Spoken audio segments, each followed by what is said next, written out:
c'était une compétition où il y avait beaucoup de suspense, beaucoup de retournements de situation, beaucoup de buts, beaucoup de spectacles. Je pense que la Côte d'Ivoire peut être fière de sa CAN parce qu'elle a été belle, elle a été riche.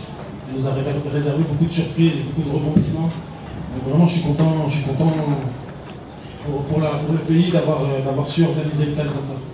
Là, ce que vous vivez, c'est un vrai conte de famille, là. C'est plus qu'un conte de fées. C'est plus qu'un conte de fées, franchement, j'ai du mal à réaliser encore qu'on l'a fait. Quand je repense à tout ce qu'on a vécu, tout ce qu'on a traversé, pendant la compétition, les moments difficiles, les moments où on a été mené, les moments où on est revenu à la dernière minute, c'est extraordinaire, c'est une chance énorme. On est des miraculés, on a été chercher la coupe parce qu'on n'a rien lâché, parce qu'on s'est battu jusqu'au bout et on a montré qu'on était des hommes et qu'on savait rebondir malgré les coups durs. Ma joie, franchement, c'est énorme ce qui m'arrive. Je rêvais de gagner la CAN en tant que joueur, je ne l'ai pas fait, je n'ai pas su le faire. Là, j'ai eu l'opportunité de le faire en tant qu'entraîneur. Et malgré le fait que c'est arrivé dans des circonstances particulières, bizarre, parce que le jour de mon anniversaire, je dois encaisser le départ de Jean-Louis, que je félicite aussi, parce que c'est aussi sa victoire. Et prendre l'équipe, alors qu'on n'est pas sûr d'être qualifié encore. Donc, ça a été un anniversaire particulier, mais voilà, par la grâce de Dieu, on a eu une deuxième chance, on l'a saisi à fond, on a joué notre coup à fond, on n'a rien lâché pour aller chercher la coupe. À la mi-temps, on a demandé aux joueurs de continuer sur ce qu'ils faisaient, parce que j'ai trouvé qu'on était bien. On est bien rentré dans le match, on avait la maîtrise sur le ballon, on s'est créé des opportunités. On a encaissé un but un peu contre le cours du jeu hein, sur ce corner repris en 2 temps par Trostekko. Mais à la mi-temps, on leur a demandé de continuer à jouer, de continuer à les faire courir.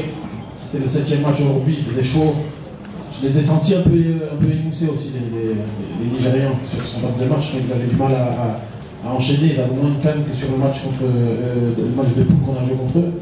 Donc on a demandé à nos joueurs de continuer à insister, de continuer à faire courir le ballon, de les épuiser au maximum, parce qu'on savait que si on les épuisait, tôt ou tard, ils allaient laisser des espaces qu'on allait pouvoir utiliser. On avait la maîtrise quand même sur le match. On savait qu'on allait avoir d'autres opportunités, donc il fallait pas qu'on s'affole, il fallait qu'on calme notre sang-froid et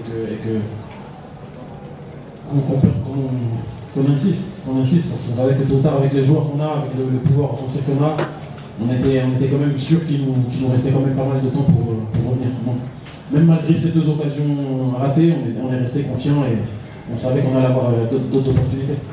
On est soulagé parce que on a lutté.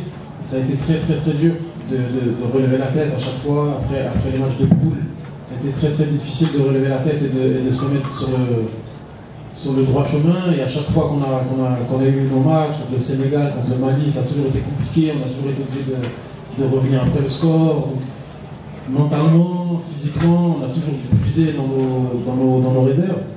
Mais soulagé aujourd'hui parce que au moins on sait qu'on n'a pas fait tous ces efforts pour rien et qu'on a respecté le football.